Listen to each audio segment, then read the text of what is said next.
Every regional final at this year's PBA Players Championship has been strike-heavy and drama-filled. Messenger! Get down! Yeah! Powerful performances that have produced sensational scores. Ooh, that's a shot. Including a perfect 300 game. No doubt more of the same in order today as the Iceman cometh.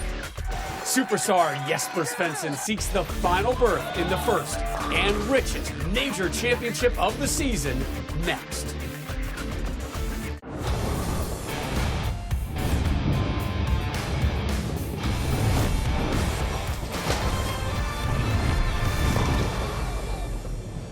Last month, a record 381 PBA Player Championship field was reduced to 25, and that select group traveled here to Jupiter, Florida, where soon just 5 will remain. The pros spread out into 5 regions, and they sent their 5 best here. Now we await for the South to determine its finalist. Earlier in the West, that man, Anthony Simonson, closed with 9 straight strikes to become the first to qualify for the PBA Players Championship final. Then the Canadian Francois Lavoie put himself in contention for his 3rd major title by claiming the Southwest.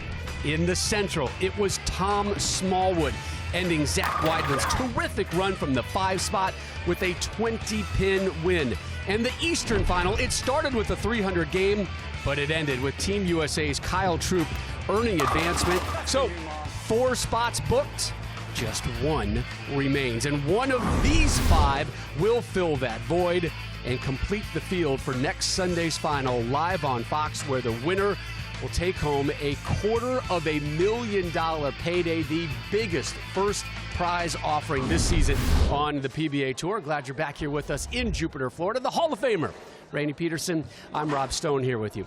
We've seen a slew of themes develop here at the PBA Players Championship. First and foremost, it has been a strike fest. 72% of the shots here have resulted in strikes. That is mind-boggling type numbers.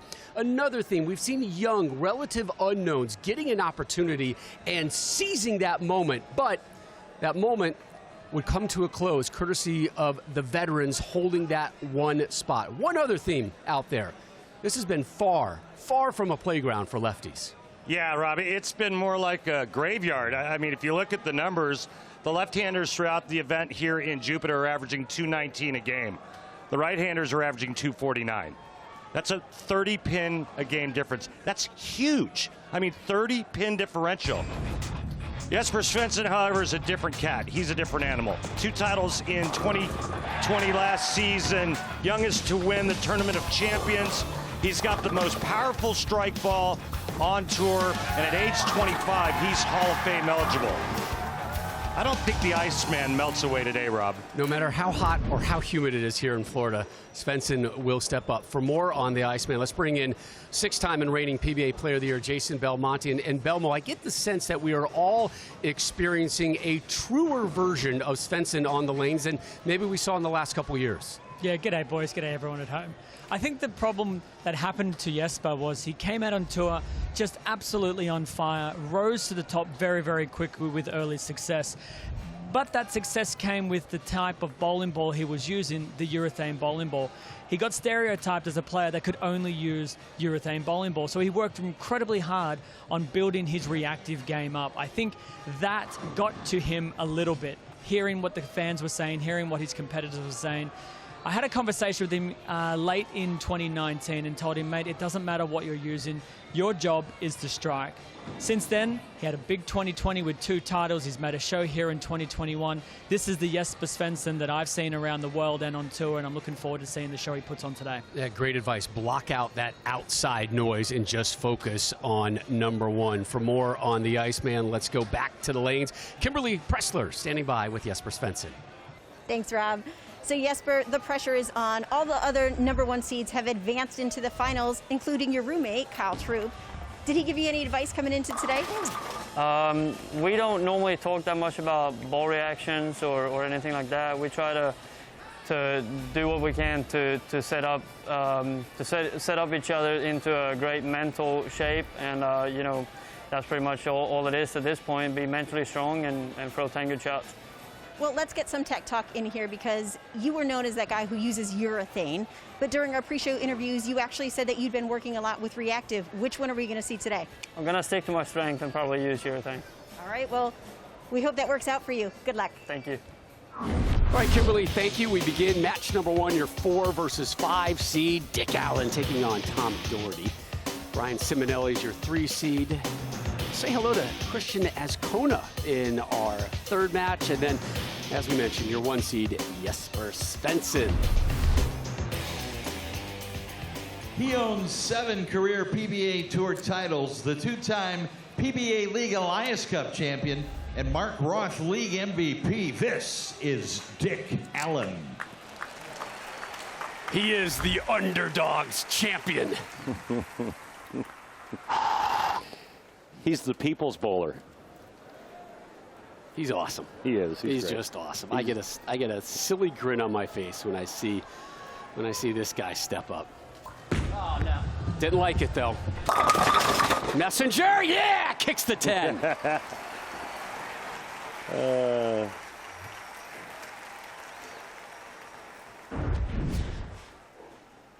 Always on that left lane. Throughout the competition, it's always been an oh no, and always ends up with a strike.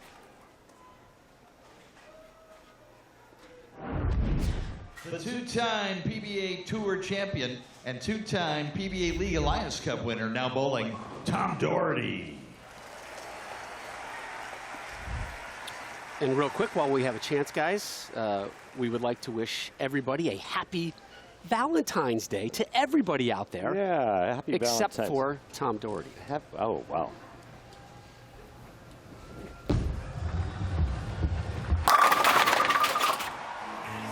Nice opening shot there by TD. So, as we take a look from profile at Tom Daugherty's approach, How do you describe the way he holds that ball and how he rolls? It's so unique to me. well, he doesn't put his thumb in. He cups it with one hand instead of 2 hands. You see how he kind of lays the thumb out to the right and just palms it, and also cups his wrist, kind of lays it on his forearm. Back-to-back opening jacks for Mr. Daugherty. Great start. This is a theme, Jason, we've seen throughout the PBA Players Championship regions. Players coming in and stringing a lot of strikes early. And it seems to be the theme that if you're going to win matches, you're going to have to post those high scores like you boys were talking about in the lead into this show. The scoring pace is incredibly high, so you're going to have to come out strong. Allen leaves the 10.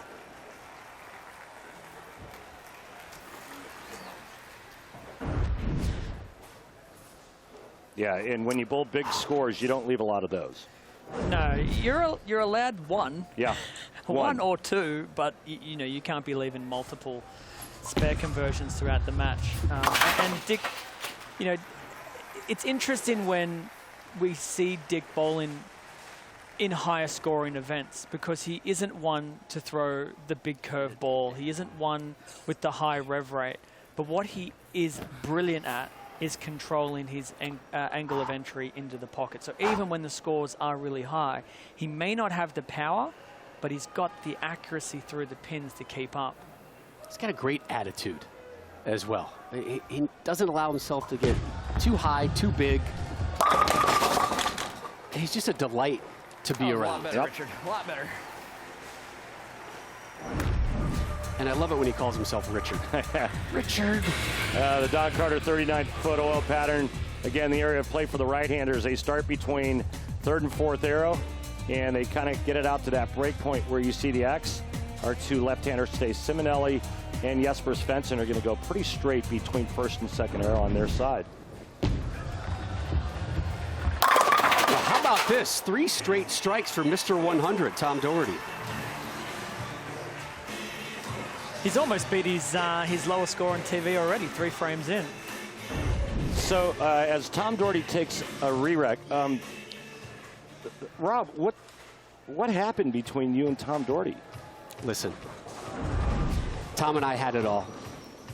We used to strut and stroll, rock and roll. We were jet filing, profiling, styling SOBs. But then I realized, you know, he's in the slow lane and I'm in the passing lane. He'll always be the Marty Jannetty to my heartbreak kid. I super kicked him out of my life window. I have never looked back. Rob Stone Let's go, baby. has left Let's the go. building. You know, when he just threw that perfect strike for 4 in a row, I don't know if you looked at it, Rob. He looked straight into this booth, straight at you, and yelled, "Let's go." Now, He wants me back, and I can't blame him, but he can't have me. Again, I'm the heartbreak kid. I broke his heart, and he wants it back, but he knows he's just holding me back. I don't deal with people like that in my life anymore. Richard Allen, down 30. Strike! So a quick double for Dick there. So the next time that the Kegel Specto graphic comes up on the lane, I want to make note of the rev rate. All right, as we make note of Mr. Daugherty's socks today. In the mood. I assume somebody out there loves him, right? So I feel like it's been Valentine's Day, Rob, that there's some olive branch that can be thrown out there between the both of you. well, somebody tried. Somebody tried to throw an olive branch out. His name was not Rob Stone.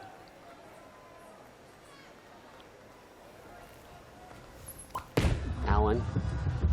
Let's make it 3 in a row. So there's that rev rate that I was talking about from Dick Allen. It's 383. His competitor today in this match right now is 100 RPM more. So having that lower rev rate means that you are going to have an overall lower power index. That's what makes Dick so incredibly talented, is he doesn't rely on the extra power for the hits. He relies on pure repetition and accuracy. When's the last time we said this? Daugherty perfect through 5. Well, I'm going to say it. That's 5 in a row for Tom Daugherty, and off to the kind of start you expect if you want to win a match here in Jupiter, Florida.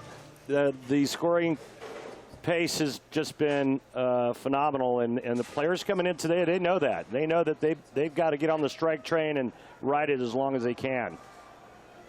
The other theme of this event is we've seen that whoever has started the match in 1 has had a pretty good reaction on the lanes for a few games.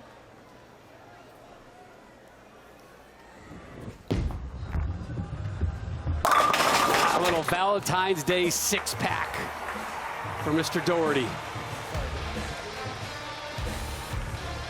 He is perfect through 6, and when we return, why Tom feels that this tournament is just the start for early success for all of 2021. That's next.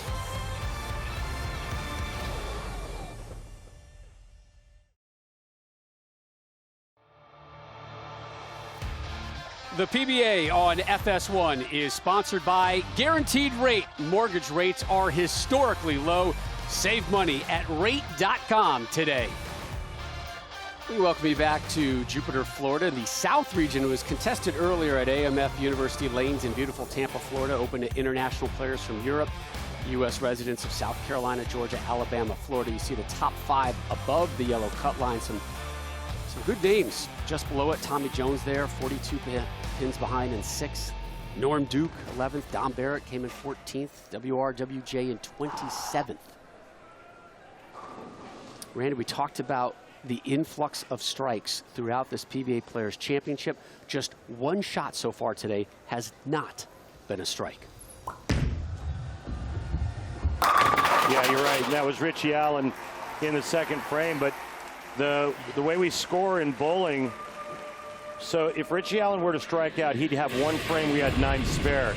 At any point up until the 10th frame, if Tom Daugherty were to go 9 spare and then strike out, Tom Daugherty would lose by 1 pin. It would be 280 to 279. Just these massive numbers we've seen through the weeks here at the PBA Players Championship. Is it the bowlers? Is it the lane conditions? Is it the lanes? Is it everything right now? No, I think it's a combination Absolutely. of all of that. The other thing is this building tends to have a high carry percentage on its own.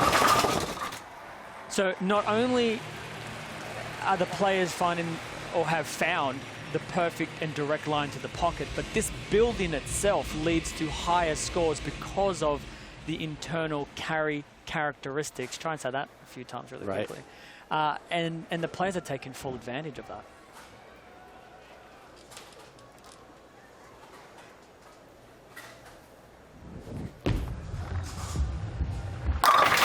Randy? Sir? I have a very important alert. We are officially chasing 300. Tom Daugherty looking for perfection on Valentine's Day. 7 for 7. Here's a stat for you, boys. If Tom were to strike out, and if he were to bowl 300, he would also have the record for the largest difference between his lowest game on TV and highest game on TV. Very true. 200 pins.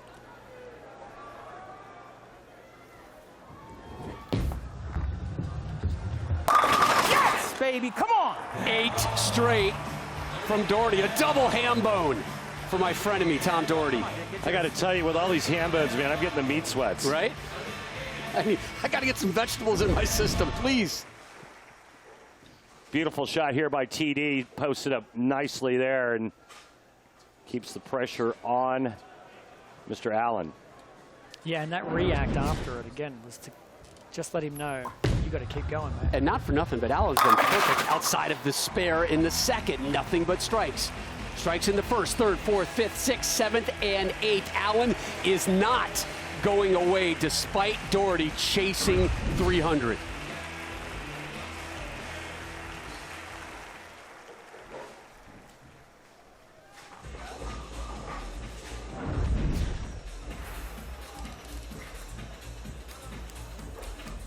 Two veterans in an absolute slugfest here in our opening match. We've had one perfect game already here at the PBA Players Championship. Came on our last show.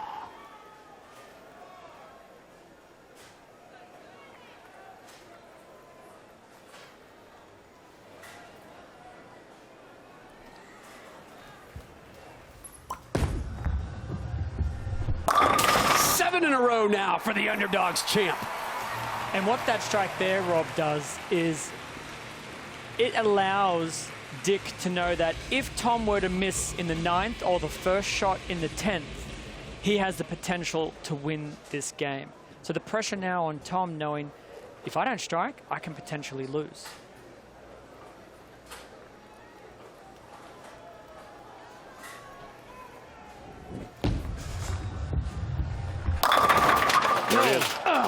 There's the opening that Richie Allen needs to win this. And now Tom Daugherty in jeopardy of getting shut out. If Tom spares here and strikes out, he'll shoot 279, which will force Mr. Allen to get all 3 in the 10th. Yeah, and it looked like Tom really liked this. The emotion that he showed after the fact was he couldn't believe it didn't go high flush. So his first spare. Now, we talk about this a lot, Randy. I hear you talk about it a lot too. Striking out here, forcing Dick to have to bowl 3 strikes in the 10th to win is a hugely difficult task rather than strike 9 spare or strike 9. So it's critical that Tom fills this 10th frame out.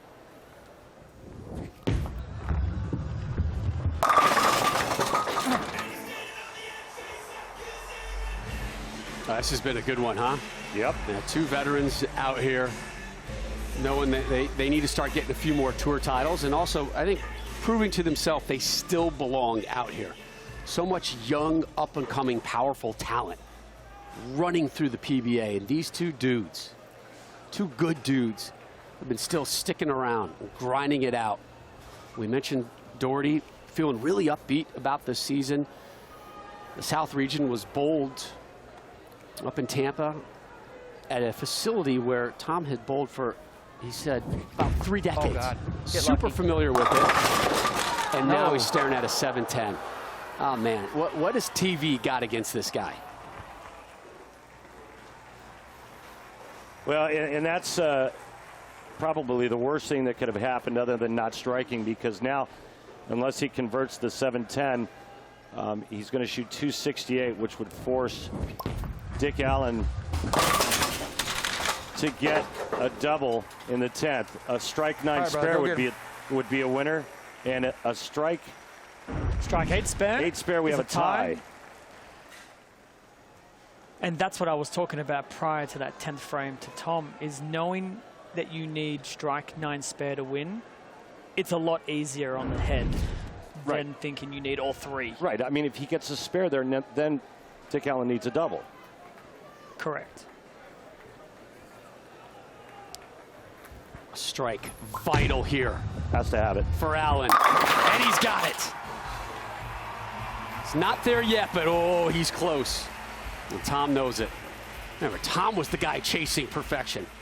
8 strikes to open for Daugherty. But then an opening with that 9 spare in the 9th, and then an open frame to close out the 10th after he started with a strike, and Allen knew the math was in his favor.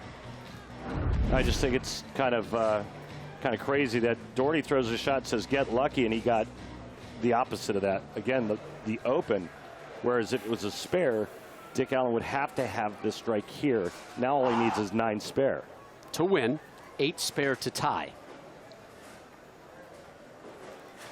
Start with the front 8 and can possibly lose with this shot right here. Hard to fathom.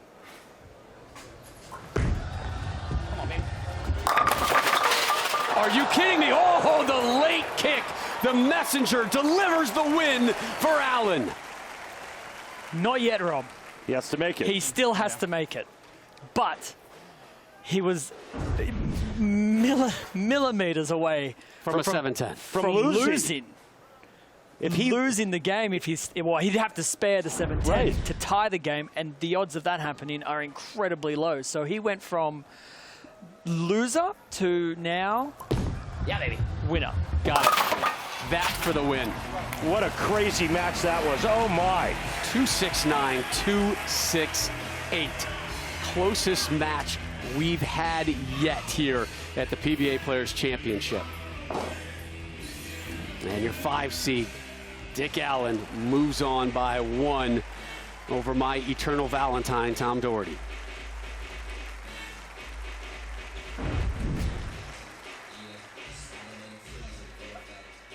Incredible.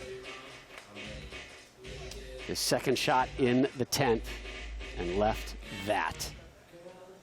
And then here's Dick Allen almost doing the same thing. Oh no, that was his first strike in the 10th, but then comes back and almost does the same thing. Here, take a look one more time at the messenger that takes out the 10. Otherwise, Dick Allen loses by 1 unless he converts the 7-10. It's only been converted on television 3 times. So Allen, from the 5 seed, able to drop Daugherty by just 1 pin. Coming up next, it's the on-again, off-again, on-again bowling saga of 3 seed Ryan Ciminelli. That story explained next. Welcome back to FS1's coverage of the PBA Players Championship South Finals, awaiting our last finalist for next weekend's PBA Players Championship show. Will it be Ryan Ciminelli, who's standing by with Kimberly? Thanks, Rob. Ryan, it's great to see you on this show, but if I'm not mistaken, did you retire? I'm definitely retired. This is no longer my primary income. I have a new career, and I'm out here now when I want to be and because I love it. Well, it's good that you love what you do, even if it's part-time at this time. But we have 5 majors coming up. Are we going to see you in those as well? I think I'm going to try to bowl the World Series. I still got to talk to my boss, and we'll see. But I've been getting a lot of free time off, and they're taking care of me pretty well, so I'm not trying to push my luck. So are you really retired then? I feel retired. Well, that's all that matters. Good luck to you. Thank you. He doesn't look retired, and he's not bowling like he's retired. You know, it just proves the old adage that it's better to be your own boss, Rob. Great, great point. You know who's his own boss? Colin Coward is the most fearless voice in sports. He is on FS1. The one and only Colin Coward, bold, unique, outspoken, and you can see him on The Herd weekdays on FS1, also available on the Fox Sports app. The 3 seed set to take on 5 seed Dick Allen. Again, Allen, a 1-pin winner over Tom Daugherty in our opening match. 1 pin separated them.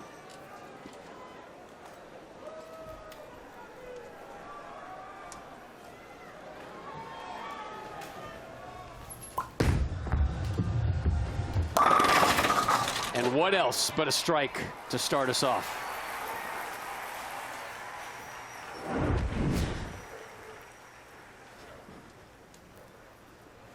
The 8-time PBA champion and U.S. Open winner. Here comes Ryan Ciminelli.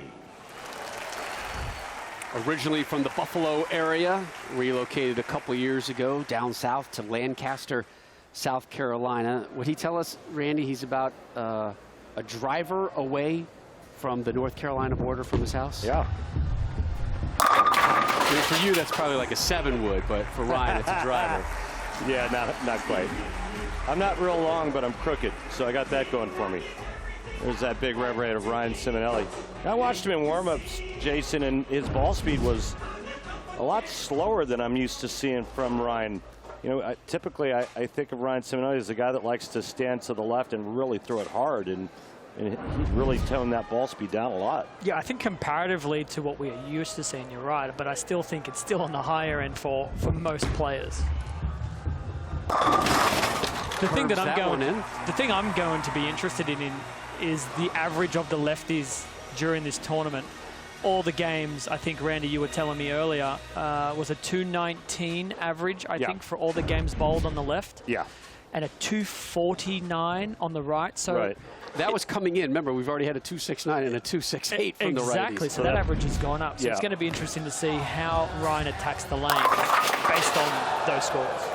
Second straight game, Allen has got issues in the second. Not big issues, but an issue. It's only a big issue in this event.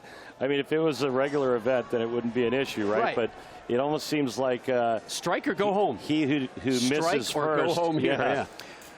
So here's the thing that Dick is going to have to be aware of is those last 2 shots. Even the strike in the first frame went a little higher flush than what we had seen in the first game. Now he's left a 4-pin.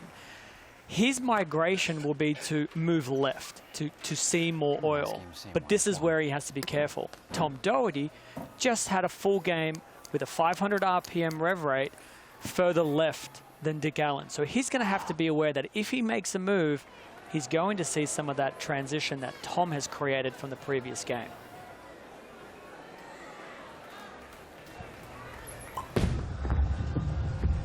And as we saw in the last match, we see it again. Strike, 9 spare, strike to start for Allen. Yeah, nice shot there by Dick Allen.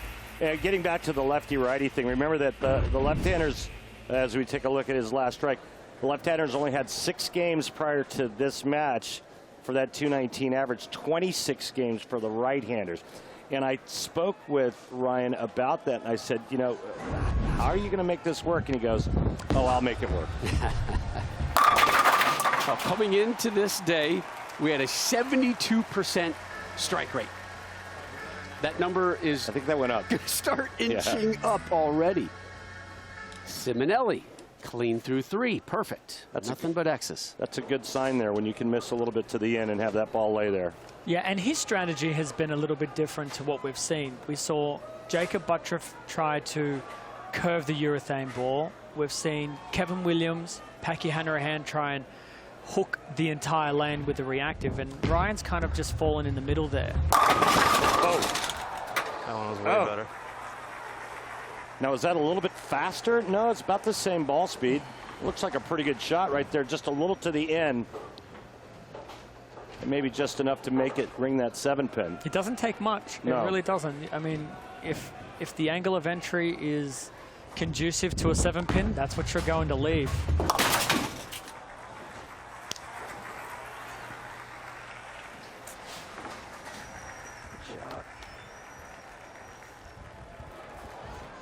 So Allen pops back up, looking for his first double here of match number 2. The winner to take on a new face out here, Cristian Azcona.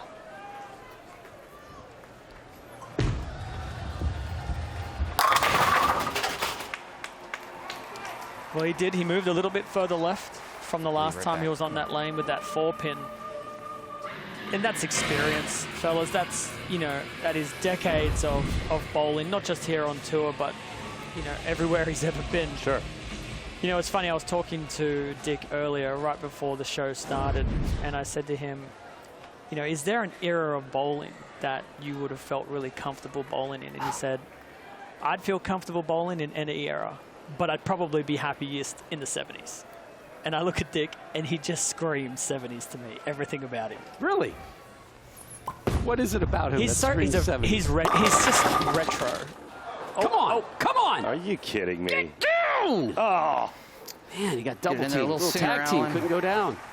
Made the move. If you get were down a to little take a quicker. peek into Dick's wardrobe at home, you'll see that he has a lot of old PBA memorabilia clothing. Wait, you've done that?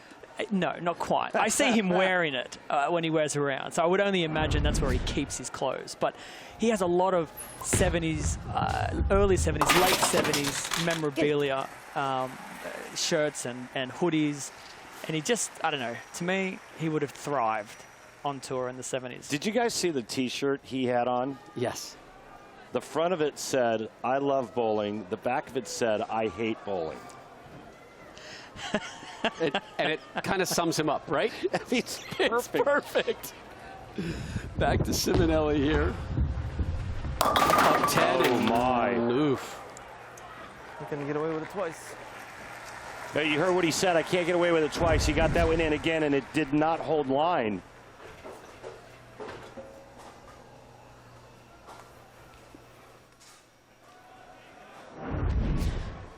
And he wants to get the bowling ball right over here to the right of the 2-pin and carve it over into the 610. Open frame.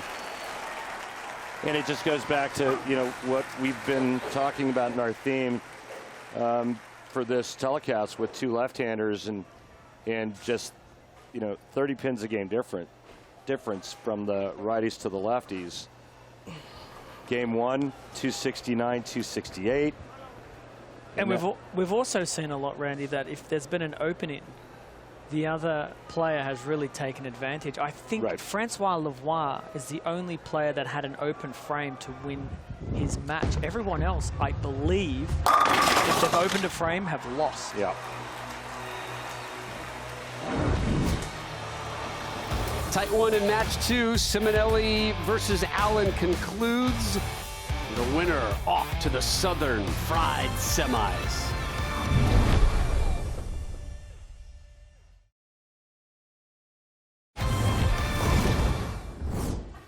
Bill O'Neill wins the 2020 PBA Players Championship. Chris Prather wins the TOC. Jason Belmonte wins the 2020 PBA World Championship. Celebrate! Finally, a major heads to Jacob Butruff's camp for the title. He is your U.S. Open champion. And the first major of the season, 1 week away. Gentlemen, the PBA Players Championship live coverage on Family Guy Fox, Big Fox. And it's the TOC back here in Jupiter. PBA World Championship, also on Fox, March 13th. And then 2 from Reno, the Masters and the U.S. Open. And then it's the PBA Super Slam, April 18th on Fox. Do you like how I say Super Slam? I do. Because the first time I saw it, I said Summer Slam. A little wrestling on my brain every once in a while. It happens. Welcome to my world. Yeah. Allen in the 6th, the strike. His 4th of this match. Still just 1 pair for Richard. Hey, Rob, Jason, you like 3D animation? Check this out. Dick Allen's ball is the red one. Ciminelli's the blue one. And look at the difference in how these two are playing the lanes, especially when it comes to ball speed and how much faster Ciminelli's ball gets to the pins.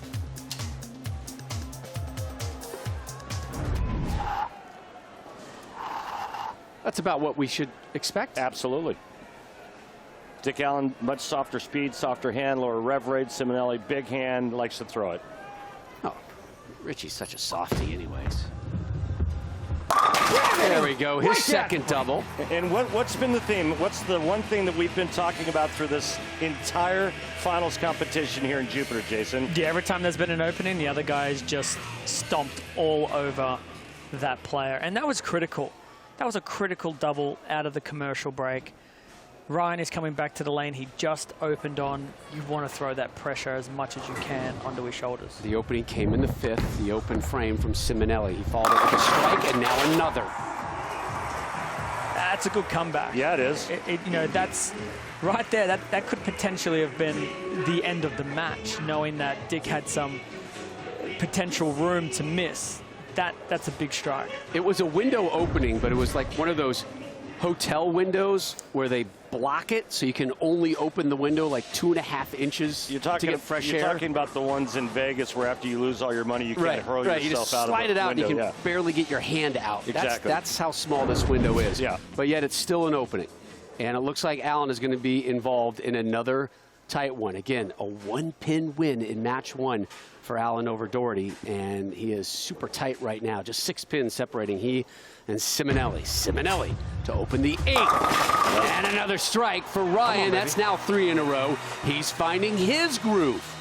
Well, that looked good immediately as soon as it left his hand. And you know, one thing I've always liked about Ryan Ciminelli's game is his athletic look after he let go of it. I mean, he really uses his legs. He's a strong guy.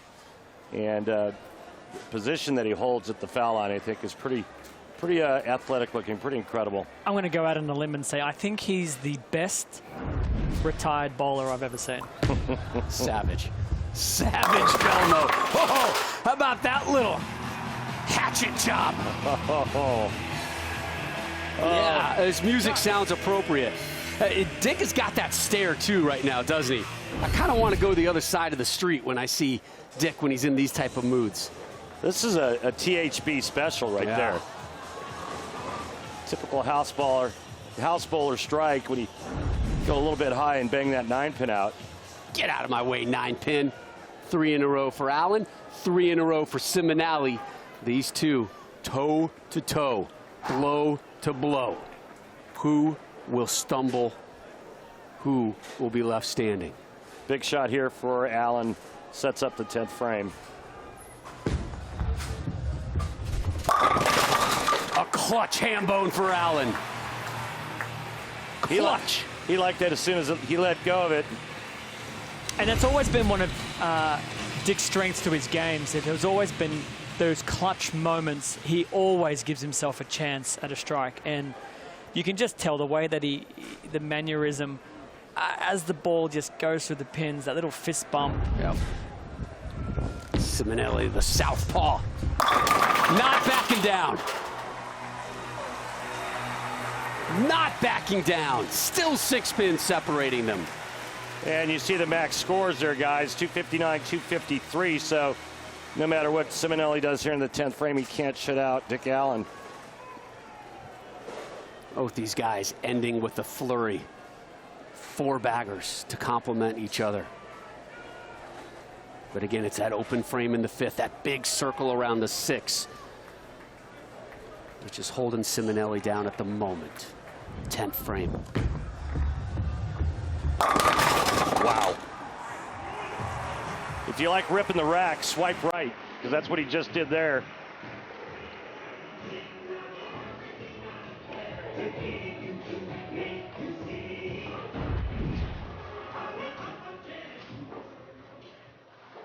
Oh my, it's a great look. Not bad for a retired guy.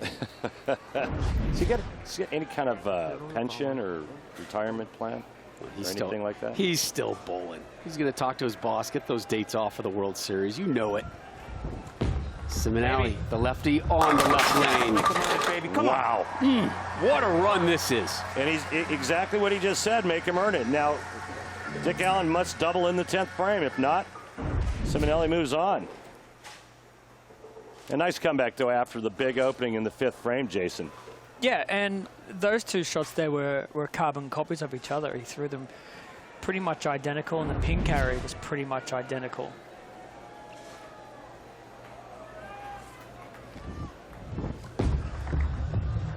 How about the heavy lifting at the end? A 253.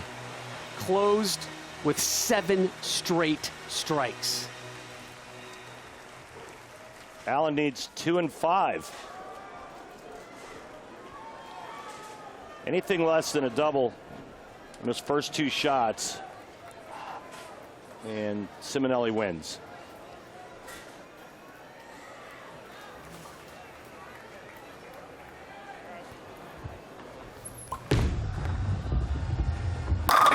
One down, 1 to go. He is one of the best clutch players out here on tour. He really is. He always gives the ball a chance. The only thing that's going to prevent Dick from moving through here is something crazy with the pin carry. It's going to be the ring 10, the 9 pin, or even potentially a flat 10. But the way that he's got the ball on a string and how pure he's letting the ball go. If I were a betting man, Rob, I think he's moving on. We'll know after this shot. There's your double. Needs 5. And your 5 seed will move on. In 2019, Sean Rash whipped a 10-pin in the title match, 10th frame. And Dick Allen got up and threw 3 in the 10th to win by 1. He's got to keep that scowl going. That mean old stare. Just needs 5. And he's going to get it. Give him 9. Give him another win.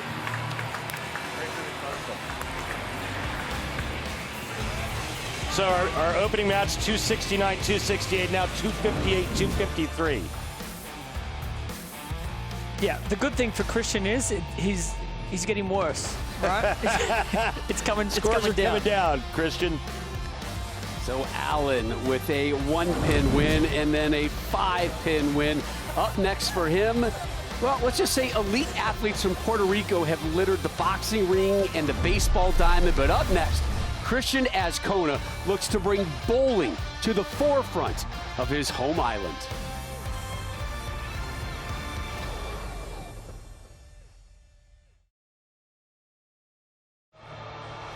Rob Stone, Hall of Famer Randy Peterson, soon-to-be Hall of Famer Jason Belmonte, Kimberly Pressler back here with you. Bowlero Jupiter as we continue our coverage of the South Finals of the Players' Championship. Time now to meet our 2 seed with Kimberly. Thanks, Rob. So, Cristian, you were born and raised in Puerto Rico, so what is the bowling culture like there? We have a really small but strong community of bowling over there that has produced international medalists and champions.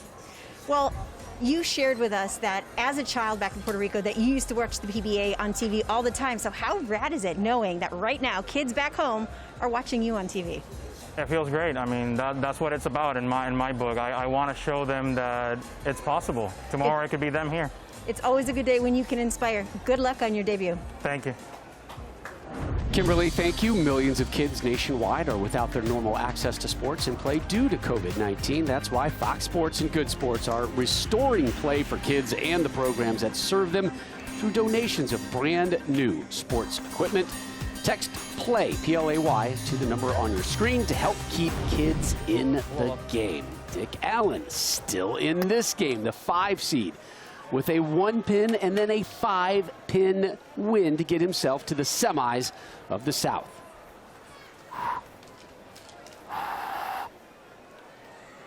You know why it blows in the thumb hole like that, Rob? Get a little moisture in there? Yeah, a little heat that creates a kind of a little bit extra grip in that thumb hole. Because I don't know, if you remember now in the Zoom call, he did say that about 2 months ago he completely reworked his grip. We'll get back to that in a minute. A PBA Tour champion and 5-time member of the Puerto Rican national team, vamos, Cristian Azcona. I like that little vamos, vamos, vamos. Native of Puerto Rico, lives now in one of your old haunts Claremont, Florida. Yeah, I used to live in Claremont for a bit. Norm Duke lives there along with Hall of Famer Jason Couch.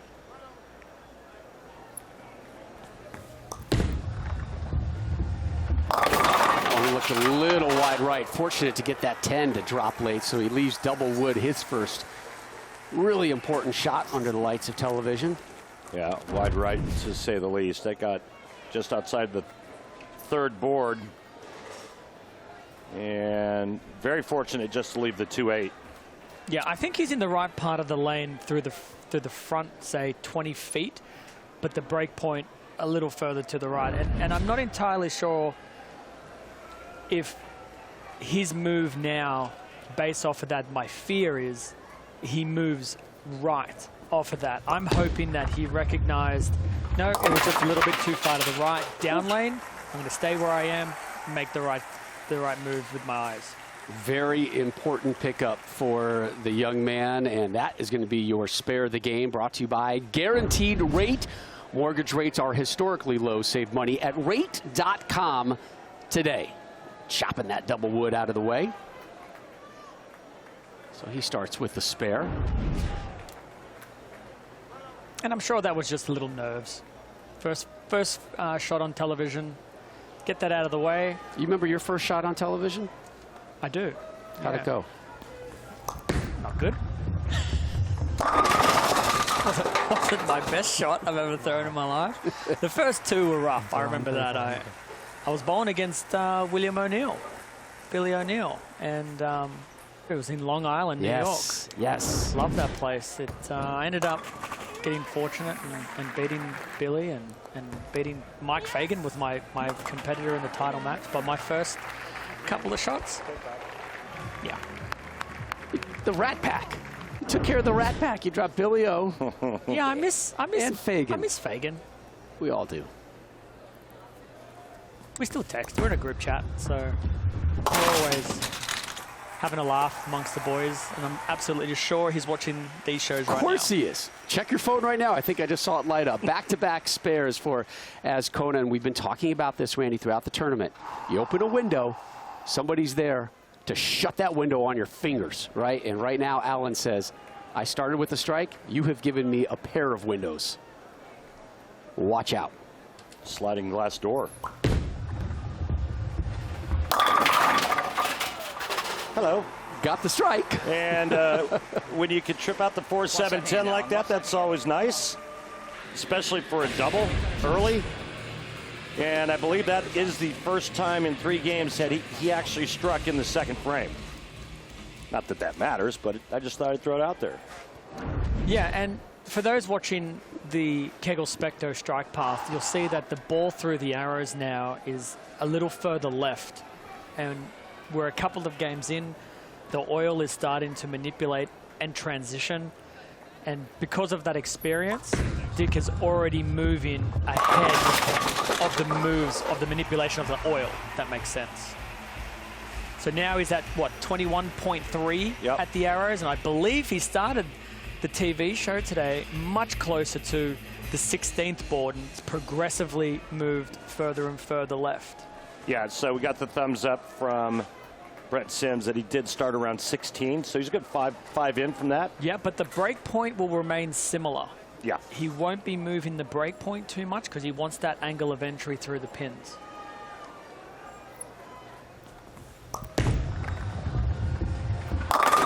First strike for Azcona. Needed that. Yeah, you can see the head nodding. Looked like a ball change as well. So after 2 shots, he jumps out of the ball he was using and goes into something else, and it works. Yeah, and I would still like to see that break point a little further left. Yeah, absolutely. We're getting out to the 3 board. That's a long way out there, and I feel like all of the guys who have had a lot of success through this tournament on this pair of lanes, that break point is varied between 7 and 5. So that extra couple of boards, it may be a risk for him. We really enjoyed our time talking with him. We were asking the questions, first time on television, how are you going to handle that? His line, quote, trying to care as little as possible that it's on TV. And I stopped and I was like, that's some great advice. That's not a bad way to go about it. I mean, the less pressure you can put on yourself by thinking the wrong thoughts, the better. Yeah, he admitted, you know, finding out that there were going to be no crowds here was a benefit to him. Yeah. Allen, you know, crowd, no crowd, whatever, things don't seem to faze this guy.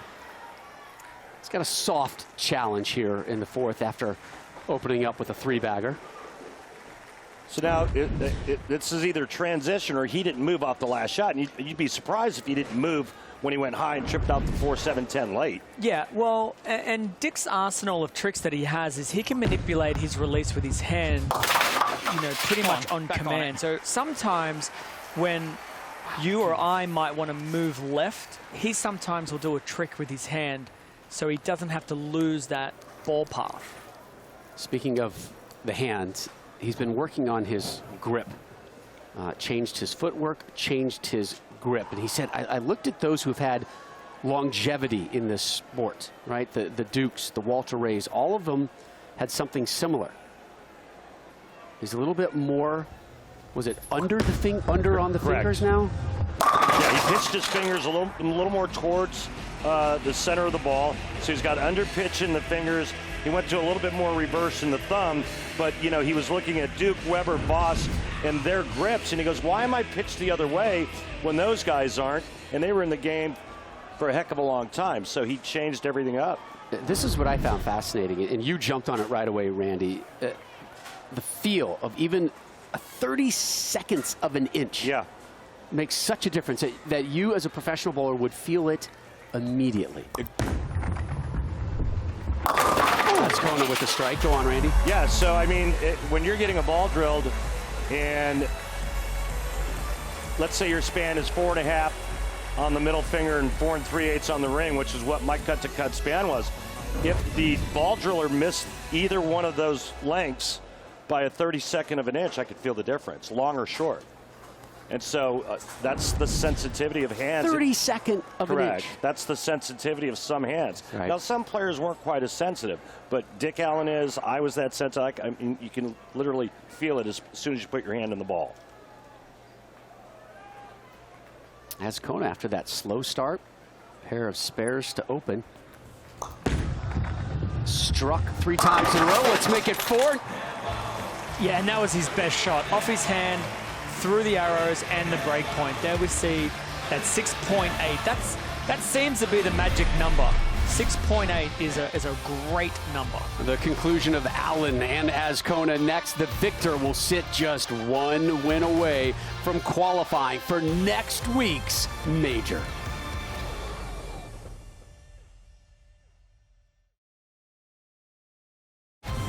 Welcome back to the PBA Players Championship on FS1 and the online graphics you see today, including the ball tracer, courtesy of our good friends at Clutch Bowling. #1 seeds have held their ground, and they've been challenged, Randy, every show here by relative unknowns. Yeah. Simonson, week 1, got through Cutslow. Yeah. Kevin Williams with an E, pushed Lavoie. Smallwood took care of Weidman. And the last show in the East, Kyle Troop taking care of Michael Davidson. Guys on the left, you know, guys on the right, becoming familiar with, I guess, would be a nice way of putting it. Kevin Williams took Lavoie to a roll-off. I mean, he was, you know, 1 shot away from. How about the rapping from Kevin Williams? It's a by the way, huh? Pretty awesome kid. Those videos he put out, awesome. that was fun to watch. We couldn't stop talking about the pool party with pizza in with the pool. Pizza on the float. Allen with the strike here to close out the 6th. So that's now 3 straight for him. So a pair of 3-baggers in between and 8 spare. Yep, and a little jump left there too. So instead of making a trick with his release, he's just decided, I'm going to find a little bit more oil through the front. And that jump left has also created a really nice shape towards the friction down lane. A little bit further right of that 6th board, but with his ball speed, his angle through the front, that's exactly where he wants to put it. And another strike. We talked about 2020 for Dick Allen. He said started strong, was going great, and then It just went completely downhill after the U.S. Open. This year, I'm back to the grind. I got a taste of that major last year, finishing 3rd at the U.S. Open. With all of these majors coming up early, I'm ready to go. I'm ready to attack. Let's not forget how clutch Dick Allen has been today, guys. We'll get to that next time he's up. But some pretty amazing stats for Dick Allen. Now, Azcona here has been clutch as well. 4 straight after a pair of opening spares. Let's make it 5 straight strikes. A little Yahtzee for Azcona. And what a difference the ball change has made for Cristian. The first frame going well right, leaving the 2-8. Second frame, ring 10, makes the ball change, 5 consecutive strikes. And I think now Dick is probably looking at that ball motion going, okay, that is a serious contender to beat me right now. I'm in for a big match. I think he heard you also by saying he's got to move his break point in a little bit. That's exactly what he's been doing.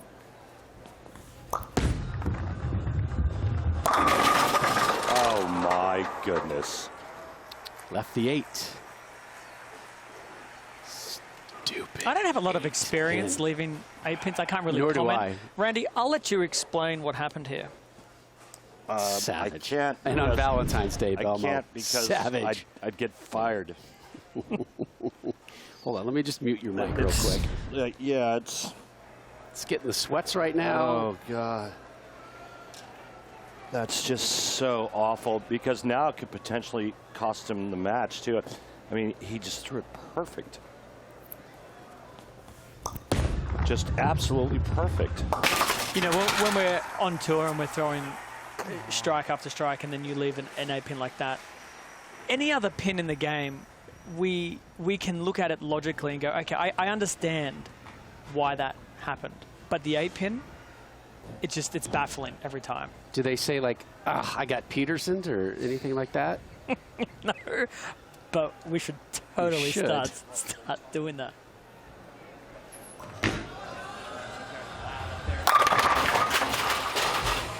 Another strike for Allen. So strikes in 5, 6, 7, and now 8.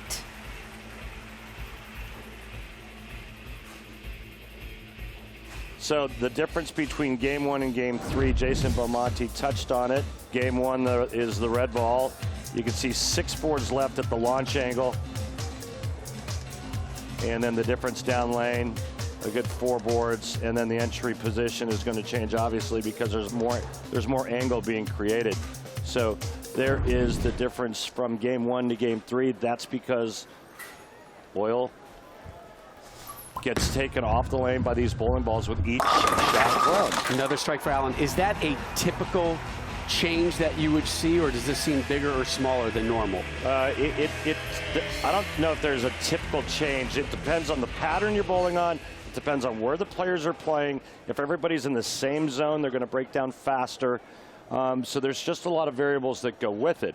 But based on this oil pattern and where the guys are playing, I mean, I think it's okay. We tend to see a lot more transition. I think these lanes are holding up pretty nicely. Azcona needs a strike here in the 9th to remain within striking distance of Allen, and he gets that strike. Nice bounce back ball after the 9 spare in the 8th. Needs to put that pressure on Allen here with some success in the 10th. Well, I'm sorry, go ahead, Jay. No, I was going to say mathematically this is it now, isn't it, for yeah, Cristian? Absolutely. It's 3 strikes. I wouldn't even allow Dick the opportunity for a 9 spare strike. I'm feeling he needs 258. Let's get 3 in the 10th right now and at least force Dick to get the first one in the 10th.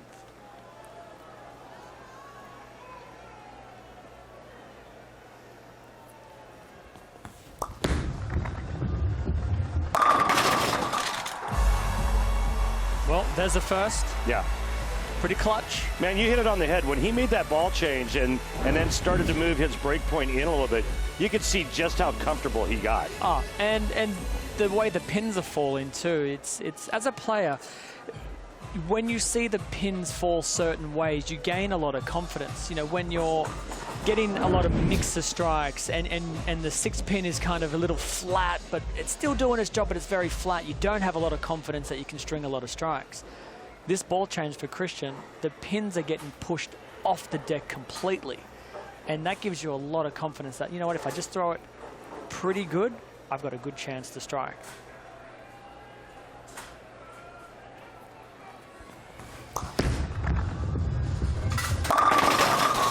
Beautiful. I mean, beautiful shot. I mean, you take away that 7th frame, excuse me, that 8th frame, and another strike would make it 279, and he would shut out Dick Allen. But unfortunately, yeah, in this game, unfortunately, he got very unlucky. You hit 9, you get 9, and no matter how good it was, the 8-pin stood. You got to play it as it lies. But this one's clutch. This one is clutch. Late drop of the 7, closes with the ham bone. Give him a 258. That makes Dick Allen now must strike. Must. 9 spare, 9, 8, anything other than a strike is a loser. Remember, match number 1, he went strike 9 spare to win by 1. Match number 2, he had to double in the 10th. He did. Now, Dick Allen needs first strike and 6.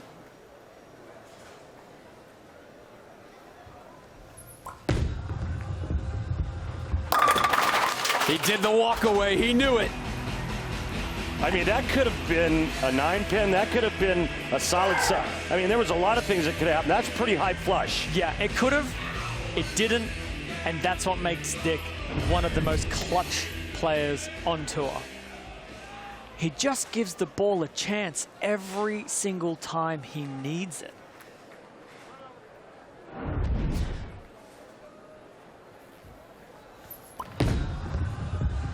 Needs 6. He's going to take all 10 and move on to the title match. Hey, Randy, remember I said at the beginning of this game that Cristian might be feeling a little better because, you know, Dick started with 260 and then it went to 250, and I said, oh, his scores are going down. Yeah. I was wrong. Well, that's okay, because now it's going to be 278 with a strike here. Closes with 11 straight strikes, a 278, today's high score so far. What looked to be a close one ended up to be a 20-pin runaway for Allen. 5 seed moves on. Up next, it's your 1 seed, Jesper Spencer. Can the Iceman be put on ice by Allen? Don't bet on it.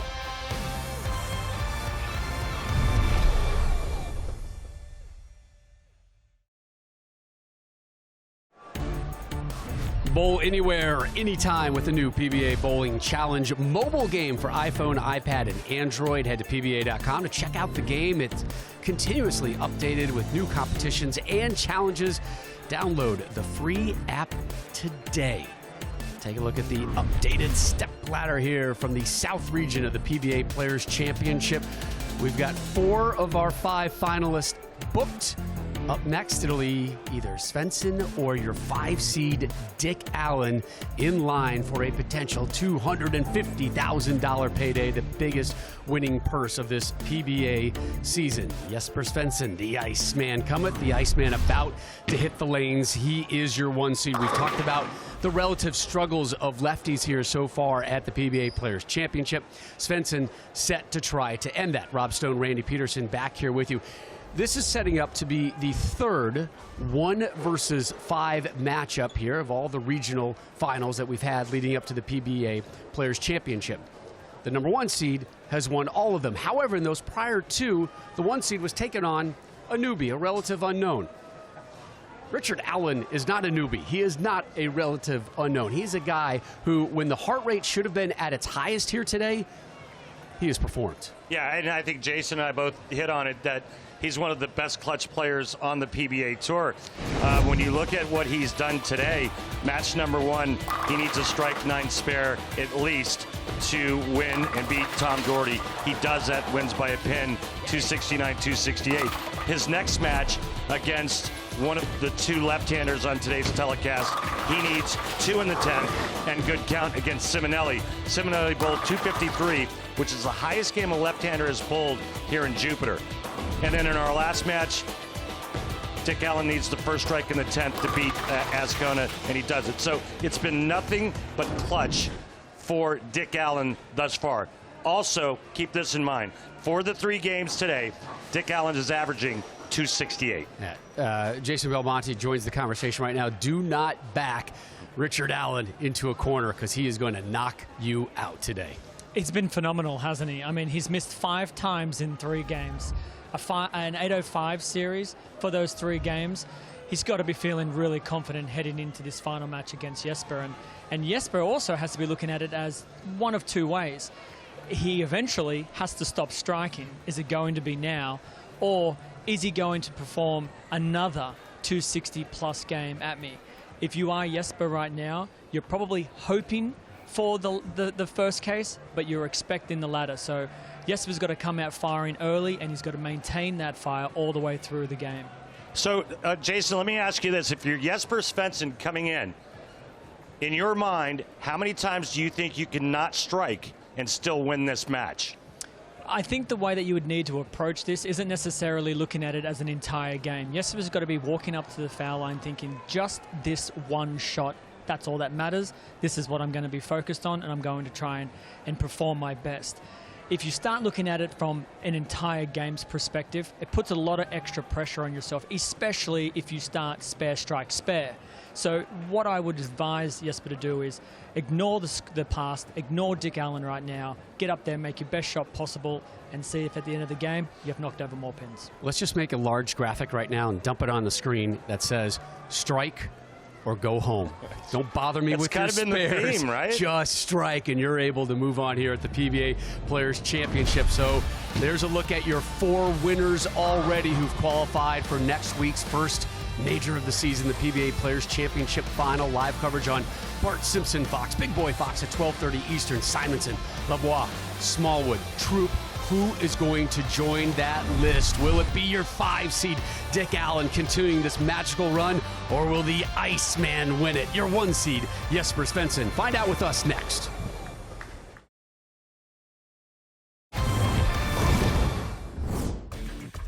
Rob, Randy, Belmo, Kimberly, welcome you back to the PBA Players Championship. Time now for our South Region Final. Oh, tail of the tape right now, the young lefty, Jesper Spencer, taking on Dick Allen. Allen, 22 years as a pro, 7 tour titles. Svensson, already 10 titles, including 1 major. He already, Randy, has Hall of Fame credentials. Yes, he does. Youngest player to ever win the Tournament of Champions at age 20. And the most RPMs on tour. You know what the most surprising stat of that little graphic was? 0 majors for Dick Allen. As great as he is, has yet to win a major, and this is his chance right now. Starts with the strike, did finish 3rd at last year's U.S. Open. That was his best career finish in a major. He's trying to make another major show by taking care of this man, Jesper Spencer. A 10-time PBA champion with 1 major. The youngest ever to win the PBA Tournament of Champions is Jesper Spencer.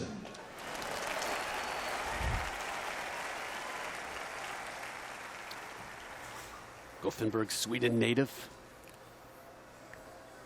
The nickname, of course, the Iceman. And as we like to say, sometimes ad nauseum, the Iceman cometh.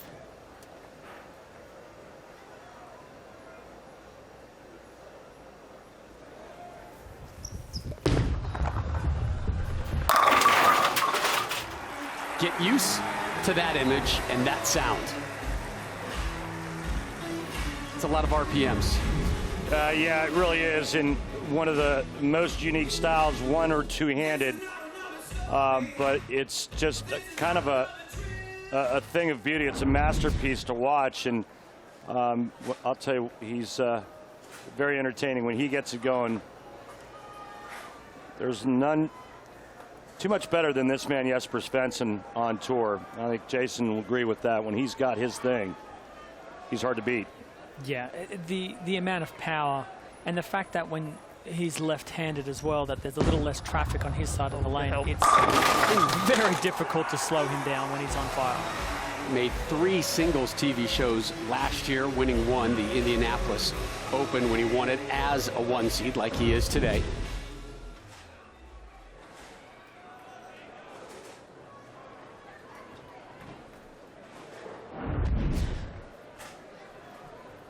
So again, we start with an early hint of a strike fest.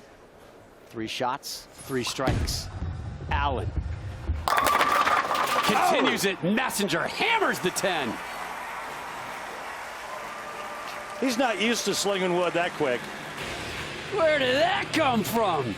Look at Allen strutting on the hardwood. How old am I? Age is just a number. 42. That was a pretty good messenger for a 380 rev rate. It was. Yeah, and his reaction, I think it might have even surprised him. The thing that he's going to like most about that is that's the hit that he's not used to seeing. So capitalizing on that hit right now is going to be really big for Dick. Little hop. And another strike. Yeah, going back to that second frame, that messenger hustled on over there like it just realized it was Valentine's Day and the flower shop was about to close. 3 straight for Allen. Check this out, guys. Whoa, whoa. Mm-hmm. Nimble. What a great react. Little issue sliding into the foul line, and then he was kind of trying to keep from going over the foul line. And something like that can be an issue, particularly down here in Florida. The heat, the humidity, battling the constant air conditioning. My goodness, is that smooth. I mean, that's like 23-year-old bourbon. Just kind of so smooth down the lane. Yeah, and we're approaching 600 RPM there. 578 RPMs. When you're throwing a 15-pound ball as fast as Jesper is and is spinning it as quickly as it is, when he leaves something, it's almost shocking, especially when he hits the pocket. Jesper's key, though, using that urethane bowling ball, is he won't want the ball to come in a little bit light where that 7-pin can be an issue. He'll want the ball coming in heavy into the pocket to give him his best chance for striking, though.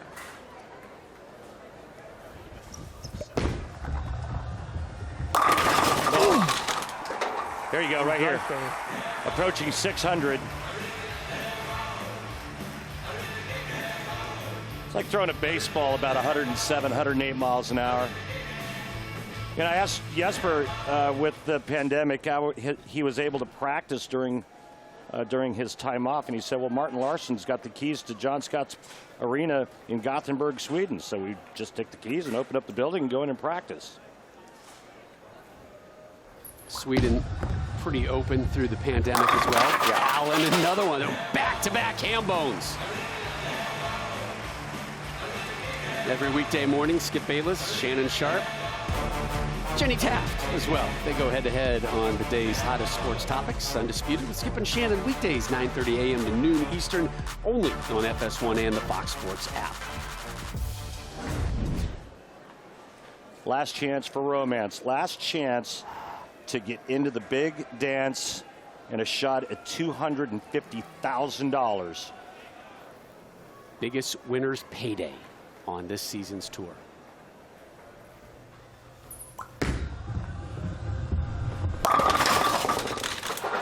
Ooh. Looked like he grabbed that one just a little bit, Jason. With the ball, it certainly hit that friction a little sooner than what we have seen. Let it go, Allen. Gotta let it go. There you go. He's basically telling you, Randy, that you were right. Grabbed on it a little bit, hit up on it a little bit, over-read the friction. Still a 9-pin. may be lucky to be just the 9. If you over-grab it, usually let it go. you can see the ball change direction pretty violently. So a 9 spare isn't all that bad of a result of a bad release. $1 million in prize money at stake next Sunday. We know 4 of our finalists waiting on our 5th. Anthony Simonson, Francois Lavoie, Tom Smallwood, Kyle Troop. They'll all be there live on Fox. Will it be Svensson? Will it be Allen joining them? Yahtzee!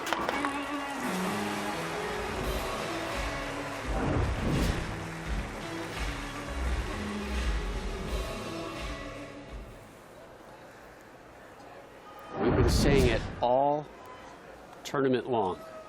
Strike or go home. Don't waste my time with spares. You get a spare shot, that is now considered an opening. Allen with the spare in the 5th. Svensson, nothing but strikes until this split. Yikes.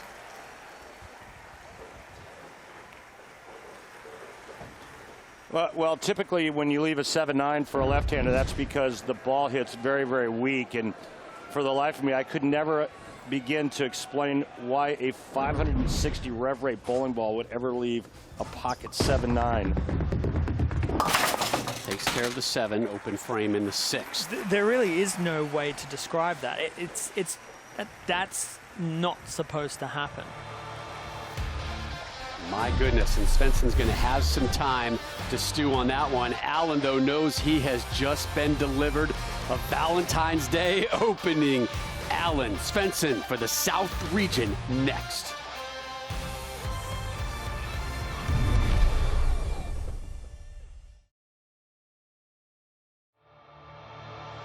The PBA on FS1 is sponsored by Guaranteed Rate. Mortgage rates are historically low. Save money at rate.com today.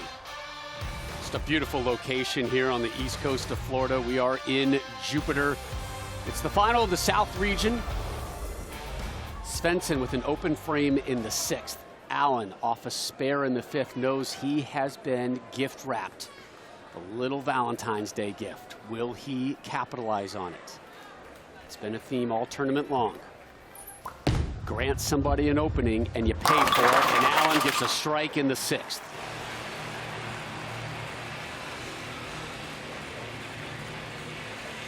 One more in the 7th. The lead goes to 13. Still trying to overcome the disaster in the 6th by Jesper Spencer. Try to decipher what happened. And Jason Belmonte, the world's best, and myself have no explanation for it. But a great shot there by that man, Dick Allen.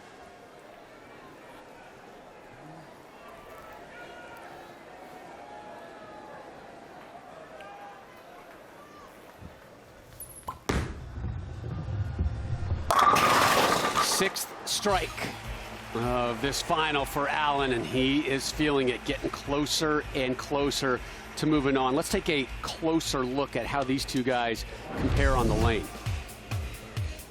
Allen was the red ball, Svensson the blue one. You can see just how much straighter Jesper's playing it.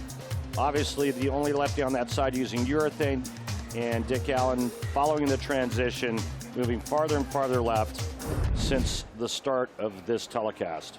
Svensson clearly winning the race to the head pin, but it's Allen with the lead, Svensson with the strike. I just want to go back to that 6th frame, and I want to kind of give our viewers a peek behind the curtain during that commercial break. Randy, how did that happen? Looking at Belmo, that's brutal. You two guys stunned by the fact that Svensson was denied a strike there in the 6th. Well, not just denied a strike, but to leave a split, and the 7-9 split. Like Randy said, this is typically a weak shot. You don't usually put this in the words weak in the same sentence with Jesper Spencer while bowling.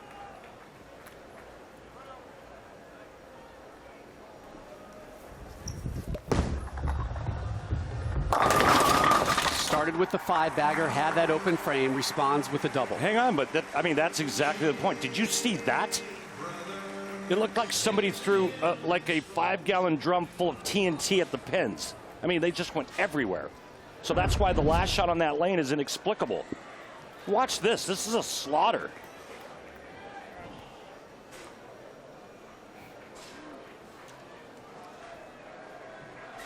So much power. So quick, so many revs. But it's Allen with the lead. Now 3 in a row.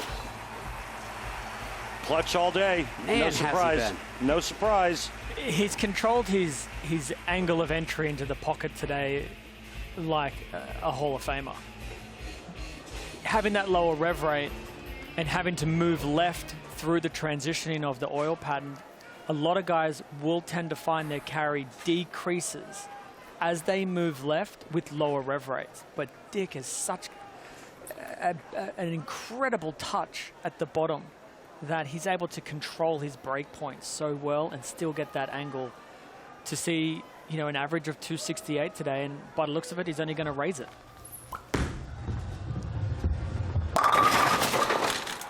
Four in a row. You talk about this incredible touch. You guys are raving about Dick Allen's game. So why does he only have 7 tour titles and 0 majors? That's what I said when I saw the graphic, that it was surprising to me. I think when we go through qualifying rounds, the lanes are transitioning heavily. There are limitations to that lower rev rate. My analysis of what I'm saying about Dick being clutch and where it is now is on television, in this environment, when the lane oil is its most fresh, this is where he's most dangerous. All he has to do is get to this environment, and then he's a serious threat. Iceman in the ninth, needs all 10 and gets them.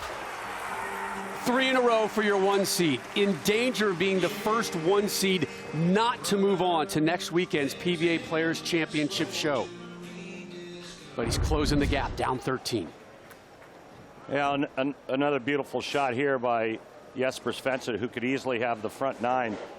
If he strikes out, he'll force Dick Allen to get the first strike in the 10th and good count. Yeah, the survival of Jesper's tournament relies this shot right now. He has to remove that 7-9 split doubt out of his mind. He has to be thinking at least this one to force my opponent to show up.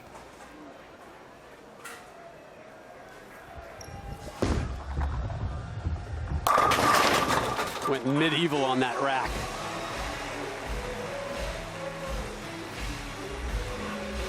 It's a sight to see. It really is, the way that the pins fly around when the ball goes through the pin deck, and that was clutch. That's the one that keeps him alive. One more, well, forces Dick to step up and not only need to show up, but need a strike and count. That's the position Allen has been put in all day long.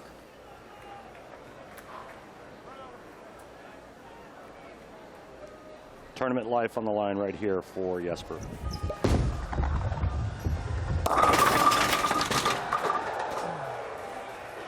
He knows it. He knows it. So does he.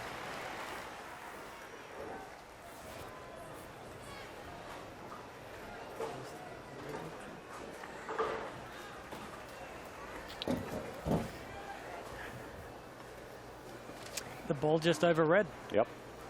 It never got a chance to get to that same spot down lane. It may have been release, may have been a touch of launch angle as well. What I do know is it has now completely made this 10th frame for Dick Allen much easier. 255 for your 1 seed.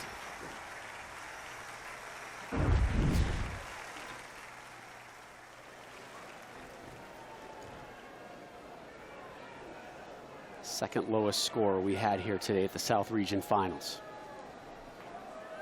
And again, a promising start, just like we saw in our first match with Tom Daugherty, Svensson, getting the front 5, and then that open frame in the 6th after the split. Allen.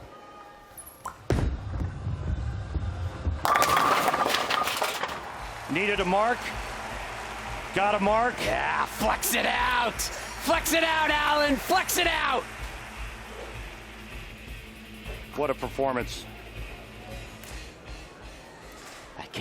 I can feel back here the energy and the enthusiasm and kind of this happy anger in his body with these shots.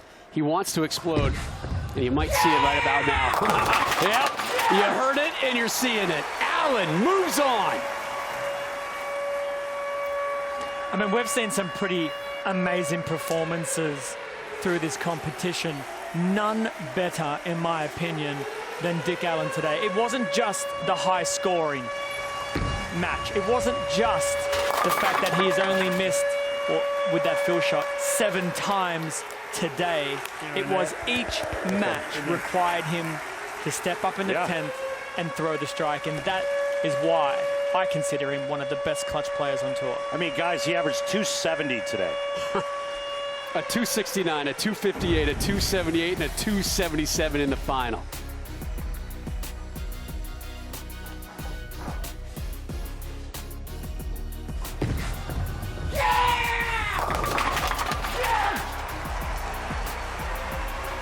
He bowled today like a guy who had something to prove, had a big chip on his shoulder, and in Kimberly, he just knocked that chip away. He absolutely did. Impressive bowling today. Dick, this is yours. You have earned it.